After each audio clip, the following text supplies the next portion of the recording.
So it's starting to get a little chilly. Even my tea is cooling down here. But one more story from Adventures at Timberline. So I have actually 4 mining claims outside Silverton. Bought really cheap. On which I was going to build a stone house. And I got the foundation done. And then I built an outhouse out of stone. That was sort of a test bed for the house. And so it's kind of perched up on the top of a hill, looking down at the Animas River, the river of lost souls, the Animas de las Perdidas. And from the Animas rises right up to 13,600 foot King Solomon Mountain. So it is an outhouse with a view, and it's all old multi-pane windows, some of which have been shot out. Dang those guys. Women would never do that.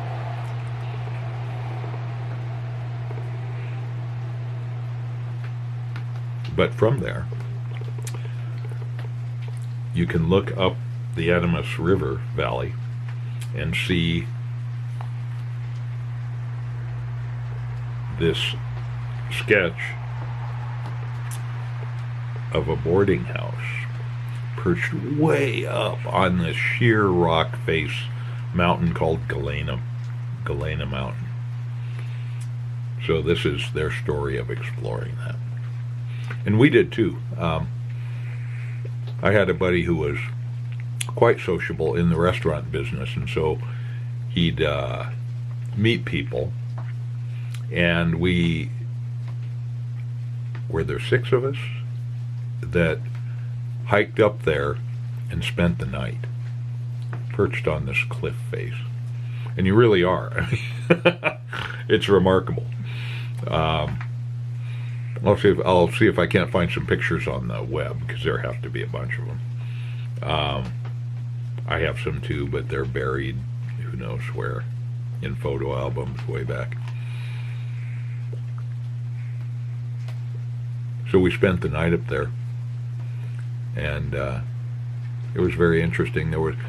The old bunks were still there, and they were double bunks, meaning they could sleep 2 each, an upper and a lower. So 4 guys would sleep there. The big old kitchen oven stove out of cast iron and steel was still there. There were cables strung down that steep hillside. It was like a ski lift, but on a double diamond black slope. And I remember inside there was just pack rat turds everywhere, just piles of them. And these days, you'd go, oh my God, hantavirus, although it was, hantavirus I think is mostly little field mice. So we didn't know, oblivious. So the greatest danger was falling off that cliff and dying a horrible broken death at the bottom.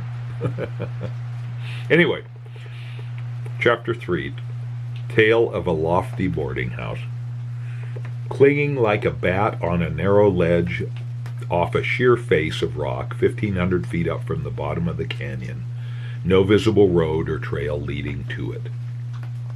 For years, as my companion and I jeeped up Cunningham Gulch from Silverton or came over the Continental Divide down the old Stony Pass Road, we wondered whether it would be possible to reach this lofty boarding house. We had been told that it was on the upper workings of the Old 100 mine, and an ore bucket cable still led down from it. The Old 100. The mine had been named after the familiar doxology hymn. How bravely the old refrain must have sounded on some wild and bitter night in those treacherous mountains. Praise God, from whom all blessings flow. Praise him, all creatures here below.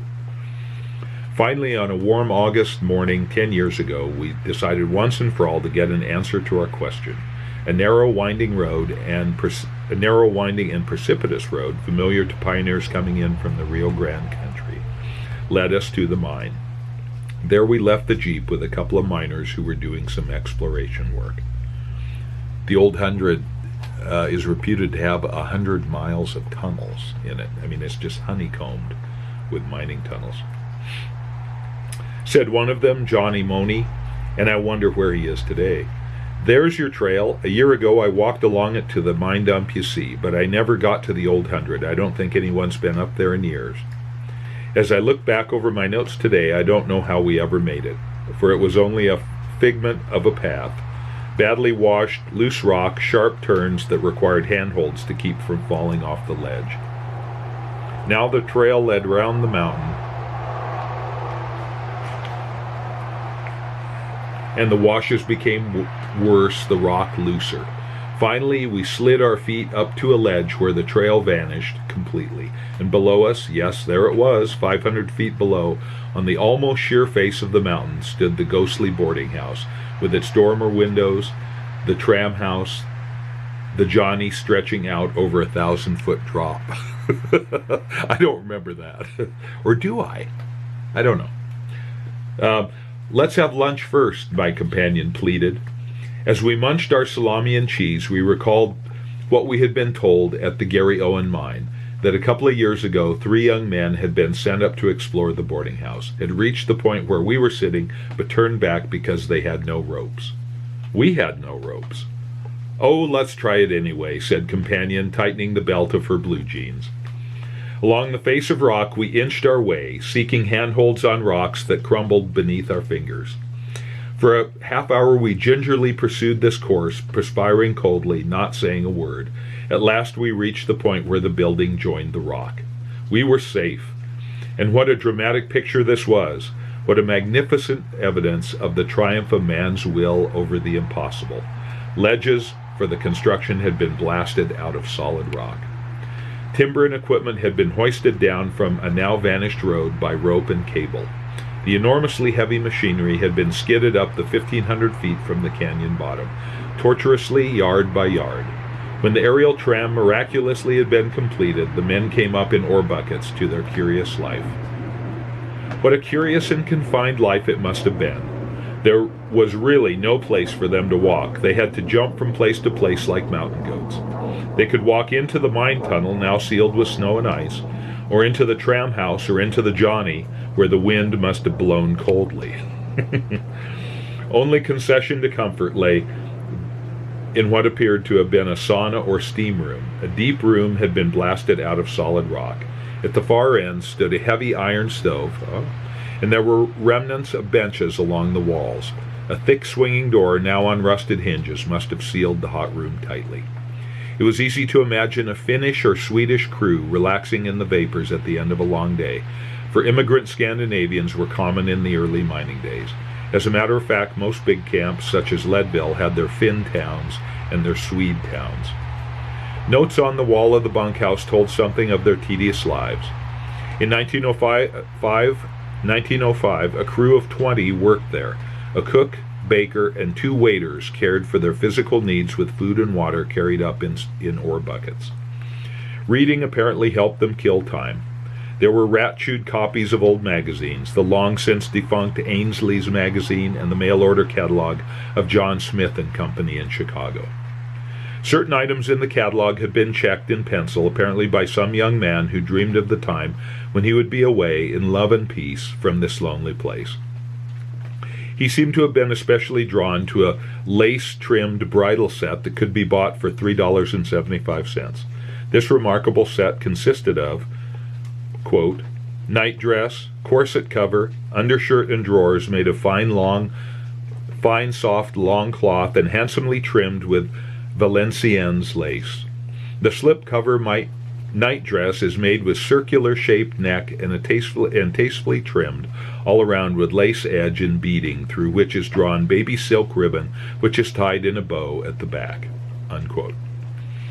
Whoever the young man was, I hope he made his fortune and did enjoy the bridal set with the girl of his heart and lived happily ever after. Stories, stories. They crept like ghosts from every corner of the bunkhouse. The elaborately scalloped carvings along the rim of the bunks told a tale of effort to create beauty out of tedium. The picture clipped from a magazine of a house and garden beside a country road, a tale of homesickness. Perhaps, however, the most eloquent story of the hard and bitter life of this lofty mine is told in a few words penciled on the bunkhouse wall. Apparently in 1939 an effort was made to open the operation again. On July 14th the crew arrived, Jim Murphy, cook. On August 17th the crew left with this note: "This is hell. We started to heaven and landed square in hell." As we stepped out once again on the creaking front porch that hung free from the ledge, shadows were gathering. It was 5 o'clock now. Chill fingers crawled down the black tip of Galena Mountain. "It's too late to climb back over the trail," I said, "and too hazardous. Let's try to follow the cable straight down to the valley." And a sorrier decision I've never made. For the rock was the worst we'd ever encountered, crumbling, loose, sharp as knives. My companion had not worn her climbing boots, only tennis shoes. Her ankles were bruised, her toes stubbed. At one point she sat down, crying. "I'm not going any further, I can't. Why don't you pick on someone your own size?" I picked her up, wiped her grimy face, and together we stumbled for 2 hours down to the valley bottom. Headlights of a car shone like 2 stars of promise, and Frank Salfisberg and Harry Rothmel, chief dispatcher of the Colorado Western Power Company, had driven up to find us. We were hours overdue. "Everything okay?" asked Frank. "Oh, sure," replied my companion. "I hope you've got a nice newly made grave for me in Silverton." "How's that?" Nothing at all," she replied as she nursed her wrath for my consumption when we reached the Grand Imperial Hotel in Silverton. But after a hot bath in the luxury of this excellently refurbished hotel of the gold and silver days, she was her old companionable self again. "This was one of our better adventures," she said. "I don't see why you complained so much about it."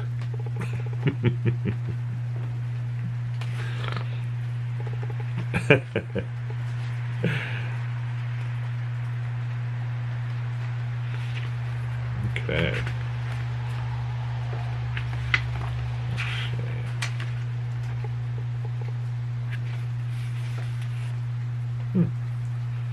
How about another one? As I glance back over these old notes and clippings, I pause fondly at the name Boreas Pass. Boreas Pass, named after the god of the north wind. Bleak, wind-whipped, bitterly cold in winter with its 60 below zero nights. Once the highest post office in Colorado, 11,493 feet altitude, where the tough little narrow gauge paused on its way from South Park to Breckenridge. I taught skiing for a year at Breckenridge, and Boreas Pass was just always snowed in. It was not a terrible road, but because of the rail grade, but it was just always covered in deep, deep snow. And that year I taught skiing there, it got to be April, and there was tons of snow at the ski area, and the days were warm and sunny. You know, the corn snow is just kind of slushy, and it's great to ski in. But the ski area was due to close April 15th. I said, "There's so much snow. Why would they do that?" They said, "Well, you know, most of our crowd comes from Denver, Texas, Oklahoma, and people just stopped thinking about skiing in April. You know, their lawns, they're mowing their lawns down in Denver, and golfing and doing other things than skiing, and so there just aren't enough people skiing, and so we just always close April 15th. And you have to give people a date so they know when they're going to stop working and so forth." So anyway, Boreas Pass was just always deep, deep snow. At its peak, Boreas Pass had been a good-sized little town. made up mostly of men and women who serviced the railroad, the Denver, South Park, and Pacific, in its mighty struggle up the precipitous grade. The line was built in 1882 by the Union Pacific Railroad to tap the silver-rich mines of Leadville at a terrific cost in money and human effort. It was finally abandoned in the 20s. The rails were taken up, the telegraph office, the bunk rooms, and the depot were closed. The people went away, and Boreas Pass was left alone with the blizzards and paralyzing cold in winter and the raw, relentless wind in summer. We became interested in its story about 13 years ago when we were trying to visit every ghost town in the state, trying to piece together the harsh and primitive civilization out of which Colorado was born. We had read so much about Boreas Pass. We had read that it had once been called Tarryall Pass, then Breckenridge Pass, and finally it received the name of the ever-present enemy from the north. We had read that J.M. Trotter was the early agent and telegraph operator, and that he looked out from his 2-room log office on a stone engine house with a turntable, a water tank, a 600-foot snow shed, with a depot built in it, and a number of log houses.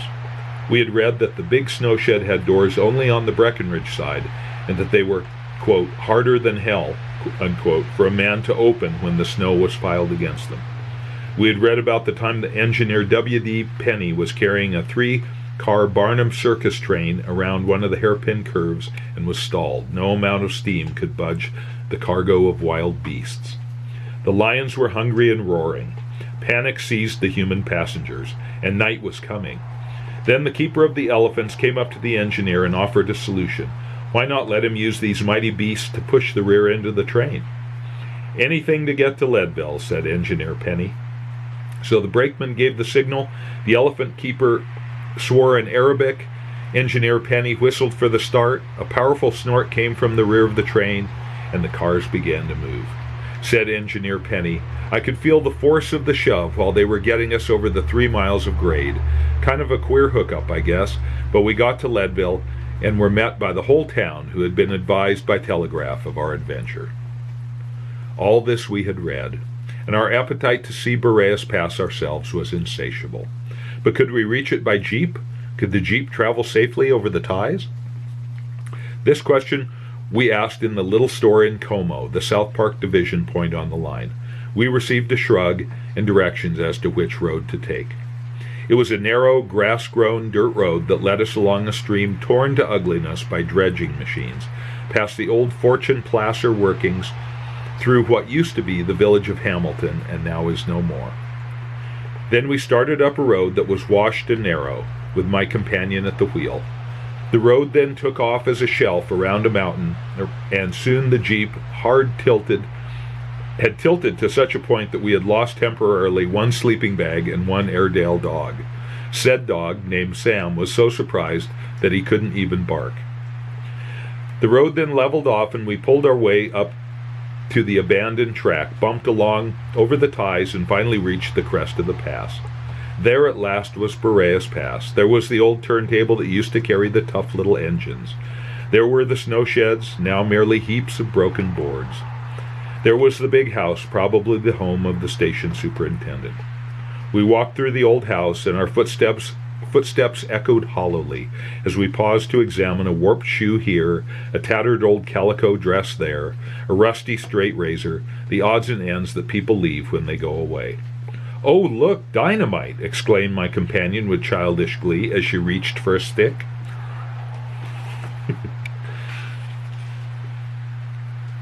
"Look and leave alone," I replied, for sometimes that stuff is awfully unstable. And so we went out on the creaking old porch and surveyed this dark gray place that in its way was beautiful and in its time had tested the courage of men almost beyond enduring. The wind was blowing heavily now through the broad gap in the range, blowing as it had been doing from the beginning of time. There must be a pleasanter place than this for lunch, we told ourselves, and started down the pass on the Breckenridge side. You've never had a jeep ride quite like this one. With 2 wheels on the track itself and the other 2 on the shelf ledge, we bumped along at 5 miles an hour, and once again Sam was pitched out. Poor Sam. Why did he pick out such thoughtless masters? But he seemed to feel well rewarded when he had had his can of extra special dog food at a point called Flanders Spur, while we had our sandwiches under a golden autumn sun. This spur on the old railroad grade was made up of 3 red buildings, one housing an enormous ore chute at the end of a long aerial cable. And we dangled our feet from the porch of the reddest of the buildings as we ate, and wondered if there ever was a happier adventure than our trip over Boreas Pass. It is easy to drive over Boreas Pass now. Park and Summit counties have built a splendid road from Como to Breckenridge, and I recommend it as one of the most pleasant Sunday excursions possible. But as you drive along at your ease, don't forget the harsh and bitter days when Boreas Pass was a living town. How grim these days really were I learned firsthand from the then Assistant Fire Chief Franklin A. Soper after an article I wrote following our trip in 1950 had been published. He had been born in the now flattened depot of Boreas Pass without benefit of doctor, for there was none for miles. Recalled Chief Soper. My father was telegraph operator on Boreas Pass. You remember him, John Wesley Soper. He died at 91. He used to spin yarns about the terrible winters on the pass. Once he was snowed in for 90 days. That's 3 months. No train could reach the station from either side. 2 men were frantic one afternoon to get down to Como. My father said if they'd wait till morning, he'd walk out with them on snowshoes. They didn't wait. My father found them the next day along the trail, frozen to death. That was Boreas Pass.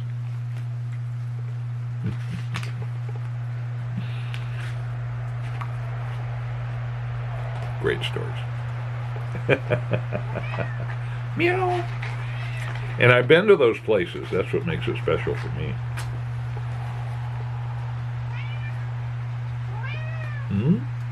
You haven't been there. Actually, you haven't been a lot of places. You want to come up? Come on. Kitty, kitty. Meow. No? Your choice.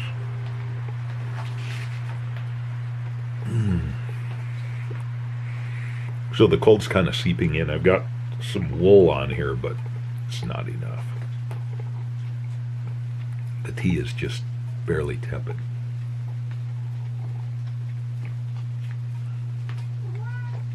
Yeah, I know. You want to go in? We'll go in.